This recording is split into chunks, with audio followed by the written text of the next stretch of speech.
Brazil में बढ़ रहे कोरोना के केस, क्या फिर आने वाली है चौथी लहर?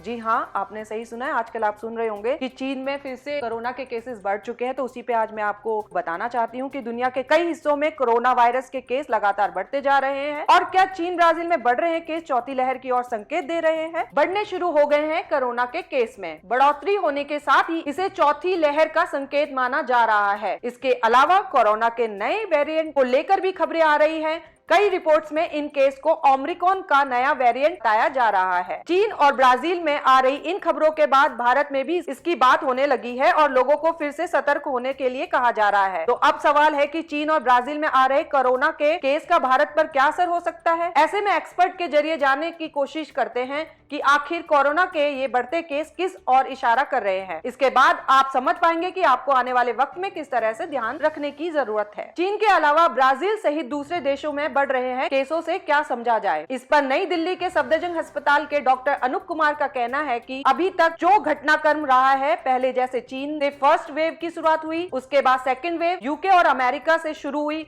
और तीसरी लहर साउथ अफ्रीका से शुरू हुई। हर बार एक नया वेरिएंट आता है जो कि एक देश से शुरू होता है और फिर पूरे विश्व में फैल जाता है। इस समय का एक देश से दूसरे देश में संक्रमण को रोक पाना बड़ा ही मुश्किल है, क्योंकि जो आदान प्रदान होता है सामान का और आवाजाही होती है लोगों की, उसे हम रोक नहीं सकते। इसीलिए अब तो हम नई वेव देख रहे हैं जो चीन में आ रही है और ब्राजील में आ रही है। ऐसे वेरिएंट आते रहेंगे। वही डॉक्टर का भी कहना है वायरस सर्वाइव करने की कोशिश करता रहता है। हमारे इम्यून मैकेनिज्म को एस्केप करने के लिए वो हर बार अपना प्रारूप चेंज कर लेता है, जिसको हम वेरिएंट बोलते हैं। भारत में नॉर्मली हम 3-4 महीने पीछे चलते हैं। इस मामले में जब हमारे ये केस बढ़ते हैं, अभी क्योंकि थर्ड वेव ढलान में है, अभी कह सकते हैं कि केसेस कंट्रोल में हैं, लेकिन इन केसेस को बढ़ने में समय नहीं लगेगा अगर हम सावधानी नहीं बरतेंगे। इस समय सावधानी और कोविड टीका ही इसका बचाव है। तो अगर आपके कोविड टीका नहीं लगाया है तो जरूर लगाइएगा और कोविड प्रोटोकॉल का पालन बेहद जरूरी है। तो दोस्तों, आपको कैसी लगी ये खबर तो आप मुझे जरूर बताइएगा और कमेंट बॉक्स में जरूर मुझे कमेंट करके बताइएगा। इसके अलावा आप और कौन सी जानकारी लेना चाहते हैं, लाइक सब्सक्राइब शेयर जरूर कीजिएगा। अब मैं चलती हूँ आर्क न्यूज से अनीता गोस्वामी।